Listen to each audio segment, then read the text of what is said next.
Hingga saat ini Anda masih nikmati Bincang Pagi 1062 Radio Sangkakala.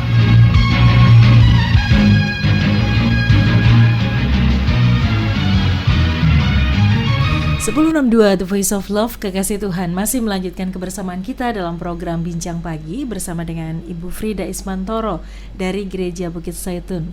Kami sedang berbincang tentang pendidikan Tuhan. Kekasih Tuhan, silakan Anda bisa bergabung bersama dengan kami. Telepon, SMS, WA bisa Anda manfaatkan ya. Teleponnya 0315046000, SMS WA 081333060000. Ada pertanyaan, Bu, kita akan segera tanggapi pertanyaan ya, kalau mungkin sambil menambahkan nanti ya, lewat menanggapi pertanyaan. Ada pertanyaan dari 3885. Shalom, Bu. Saya ini sering mimpi bertemu dengan kedua orang tua saya yang sudah meninggal beberapa tahun yang lalu.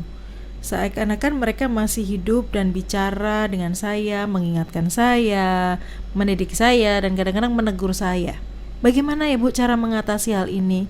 Dan apakah ini dari Tuhan atau dari iblis? Orang yang sudah meninggal itu dia punya tempat sendiri. Ya. Jadi tergantung sekarang orang itu jadi orang percaya, sungguh-sungguh, lahir baru, masuk surga. Tapi kalau enggak, pilihannya cuma satu, enggak ada dua, enggak ada tengah-tengah. Ya masuk ke neraka. Nah, kita enggak bahas seperti itu, enggak bahas itu, tetapi orang yang mimpi seperti itu, ya kalau sadar, diusir aja. Sebab enggak ada orang itu bisa yang sudah meninggal itu sudah putus hubungannya dengan dunia lagi, ya. Dunianya sudah berbeda. Ya. Jadi kalau seperti itu ya diusir aja. Saya juga pernah kok seperti itu. Oke. Terus apa yang Ibu lakukan? Ditengging itu? Kenapa? Diusir gitu? Iya, diusir aja. Langsung hilang? Hilang. Oke. Dalam nama Yesus loh. Kalau musik bukan di atas dalam nama Bu Ayu enggak mau. Ya enggak mau dia. Ya. Baik. Berikutnya, Bu, ada ada Ibu Y yang bergabung. Shalom, Bu. Shalom. Apakah setiap anak Tuhan yang lahir baru mengalami kesalahan KSLHN ya, kesalahan-kesalahan mungkin ya, itu harus menerima harga yang harus dibayar, seperti dengar firman, melakukan firman, harus saya lakukan dan terima walaupun sakit. Mungkin baru lahir baru ya. Jadi apakah memang itu harga yang harus dibayar? Dengar firman, lakukan firman. Loh, kalau kesalahan itu setiap orang memang tidak sempurna, ya toh. Kalau kita bersalah, langsung aja kita minta ampun. Ya. Tapi jangan bikin kesalahan yang sama lagi, gitu. Itu namanya tomat, Bu ya. Iya. Tobat kumat. Sekali salah itu darah Yesus itu berkuasa loh, mengampuni kita. Cuma jangan berbuat kesalahan yang sama, ya toh. Kalau kita sudah bebas, kita sudah diampuni, kita sudah bebas. Nah, sekarang kita bebas ini, kita bisa milih mau berbuat dosa atau tidak. Tinggal kita pilih. Iya toh. Nah, kalau kita tahu kalau kita ada di pihak Tuhan, ya kita maulah dididik supaya kita bisa menjadi makin hari makin lebih baik. Jadi kalau salah, jangan sampai dituduh iblis. Oh, kamu ini salah. Mana bisa Tuhan ngampuni? Lihat, ini gini. Dia nunjukin fakta. Nah, tapi hati-hati. Usir dalam nama Yesus. Aku sudah diampuni. Nah, sebab itu hati-hati. Jagalah kekudusan. Itu penting. Ya. Jadi, selama kita hidup di dalam dunia ini, baik pikiran, baik hati, baik sikap, itu mesti dijaga. Jangan kita ngomong sembarangan, jangan kita tuh berpikir sembarangan, ya. dan ini harus dijaga. Sebab kedatangan Tuhan itu tidak lama lagi. Kalau kita tidak mau jaga mulai sekarang, nanti kalau Tuhan mau datang, Tuhan mau datang, terus mulai menjaga, tidak keburu. Telat sudah ya, Bu? Telat, tidak keburu. Oke. Baik, berikutnya ada Ibu M yang bergabung. Shalom Bu. Shalom. Saya sudah bertobat dari perzinahan, tapi masih bisa jatuh lagi. Saya harus berbuat apa ya Bu? Nah, begini Bu, kalau Ibu sudah jatuh ya lagi, Ibu cepat datang ke Tuhan, minta dibebaskan. Sebab itu perzinahan itu satu ikatan dan perlu dibebaskan. Ya. Nah, dibebaskan itu bisa sendiri, kalau enggak bisa sendiri, minta tolong kepada gembala sidang. Jangan malu. Gembala sidang enggak enggak akan mewarta beritakan.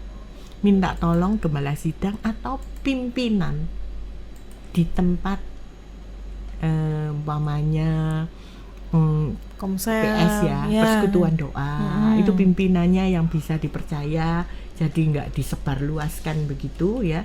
Nah, itu minta bantuan doa, pasti bisa. Itu. Asal ada niat dalam hati, begitu ya. Jadi bisa, Tuhan tuh tahu kok hati kita. Oke. Baik. Dalam kehidupan sehari-hari apa yang harus dilakukan oleh Bu M, Bu, agar tidak jatuh lagi dalam perzinahan? Itu tadi, langsung dia minta tolong. Kadang-kadang sendiri tuh enggak kuat untuk membebaskan diri. Kalau orang terikat, itu untuk membebaskan atau melepaskan ikatan sendiri itu kan susah. Tapi mesti punya niat untuk mau dibebaskan, gitu loh. Nek punya niat bisa kok. Banyak contoh, ada orang-orang yang jatuhnya dosanya tuh sudah semua dijalani kok. Iya toh. Tapi dia mau niat, Tuhan aku mau kok. Tapi kadang-kadang ya itu masih jatuh lagi, minta bantuan dari pimpinan gembala sidang atau pimpinan persekutuan doa kita yang di gereja lokal, yang memang Tuhan angkat jadi pimpinan. Biasanya seorang pimpinan itu tidak akan mewarta beritakan. Kalau di tempat kita harus di skip, tidak boleh diceritakan ke orang lain gitu. Itu pimpinan itu seperti itu. Oke, pemimpin rohani ya. Pemimpin rohani. Baik, berikutnya Bu ada 1263 yang bergabung. Shalom Bu. Shalom. Mertua tinggal bersama dengan kami. Saya dan suami nih merawat beliau, ngasih uang juga pada mertua, tetapi kakak ipar saya terus ngomongnya tidak enak. Saya mesti bagaimana ya Bu? Ke orang tua, ngasih ke orang tua. Kepada kakak ipar tadi ya, Nggak. ngomongnya nggak enak. Nggak, ngasih ke orang tua. Ngasih. Nah, itu sudah betul, ngasih ke orang tua. Kita dari kecil dibesarkan, baik itu kita sebagai anak atau kita sebagai mantu, ya, kita memberikan ke orang tua itu sudah betul. Orang tua itu tidak pernah minta. Kalau dia dikasih sama anak, biasanya dia mendoakan. Nah, itu yang penting. Kalau kakak ipar ndak mau ngasih atau mengata-ngata, biarin aja, diemkan saja. Yang penting kita sudah berbuat menghormati orang tua kita. Oke. Perlukah dijelaskan kepada kakak ipar? Ndak perlu. Ndak perlu dijelaskan, ya biar aja, didiemin aja. Tapi jangan benci loh ya. Ndak boleh mangkel, pegel, benci, ndak boleh. Ya sudah, dibiarkan. Ya Tuhan ampuni mereka lah, ini mulai ngampuni. Oke. Baik. Jadi belajar mengampuni tadi ya. Saya juga pernah seperti itu. Pernah mengalami Pernah, itu. ya. Oke. Saya memberi kepada, saya menantu perempuan pertama. Kemudian ada yang kedua menikah, ya bukan yang kedua, yang kelima, ke-6, 7 itu menikah. Jadi mantu perempuan kedua. saya memberi nasihat karena saya lebih tua, paling tua ya. Saya memberi nasihat supaya bisa memberi orang tua, dan mereka juga orang berada gitu.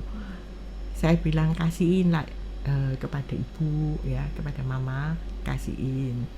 Ya sekuatnya yang mereka semampunya. orang tua ndak pernah target kok ya. Nah dikasih sebisane. Wah, saya dikatain gini gitu, ya sudah, ya saya biarkan. Saya bilang gini, suami saya bilang gini, lah ya lu wong tak ajari supaya bisa ngasih ke orang tua, kok malah aku sing dilok-lok nih. Wes biarno lah, tak bilang gini. Makanya lain kali nggak usah kasih nasihat, dia bilang, dong ya sudahlah, saya bilang. Jadi panjang. Iya, jadi panjang ya, ceritanya. Tapi nggak boleh pegel, nggak boleh mangkel. Nah itu syaratnya seperti itu. Tidak mudah memang ya. Iya. Kita sudah berbuat baik, kita maksudnya baik, memberi nasihat malah disalah mengerti, gitu ya. Saya sampai bilang gini, lu itu aku maksudnya baik loh. Ya, tapi mereka tidak bisa menerima kok. Ya sudah. Iya. Soalnya mereka beragama lain sih. Ya tidak bisa menerima. Belum memahami hal itu ya. Baik.